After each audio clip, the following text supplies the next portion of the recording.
বলছে যতই ডেমনস্ট্রেশন হয়ে থাকুক না কেন প্রত্যেকটাই পিসফুল যেন হয়, এবং সেটার জন্য কলকাতা পুলিশ কিন্তু বিভিন্ন সময় এটাকে কিন্তু যারা ডেমনস্ট্রেট করছেন বা যারা মিছিল করছেন এদের সাথে কিন্তু টাচে থেকে সবকটাই আমরা কিন্তু ফ্যাসিলিটেট করেছি। ফলে কালকের জন্য কিন্তু আমাদের আপনাদের কাছে একটা প্রথম কথা যে কেউ কিন্তু কোনো গুজব রটাবেন না, এবং হচ্ছে গিয়ে কোনোভাবেই কিন্তু আপনারা আইন শৃঙ্খলা নিজের হাতে কিন্তু তুলে নিয়ে ওটাকে লঙ্ঘন করার চেষ্টা করবেন না। সুপ্রিম কোর্টের গাইডলাইনে যেরকম বলা আছে peaceful protest, peaceful March, peaceful demonstration, এটা কিন্তু সবসময় মাথায় রাখতে হবে।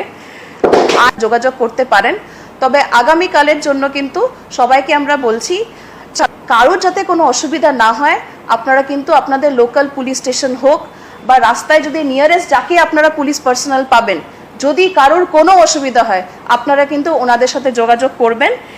সাধারণ লোকের যাতে কোনো রকম অসুবিধা না হয় তার জন্য কিন্তু কলকাতা পুলিশের একটা ভালো অ্যারেঞ্জমেন্ট থাকবেন, আপনারা কিন্তু সেটাকে কাইন্ডলি ফলো করবেন।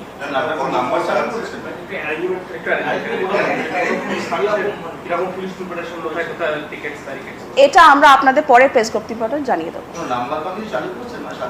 দেখুন, কালকে যদি কেউ ফোন করতে চান অবভিয়াসলি আমাদের 100 ডায়াল আছে, সেটাতে আপনারা 100 ডায়াল করতে পারেন, নাহলে নিয়ারেস্ট যাকে দেখতে পাবেন সবাইকে আমরা ব্রিফ করে রেখেছি, কারোর কোনো অসুবিধা হবে না।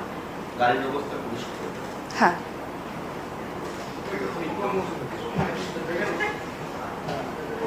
ঠিক আছে।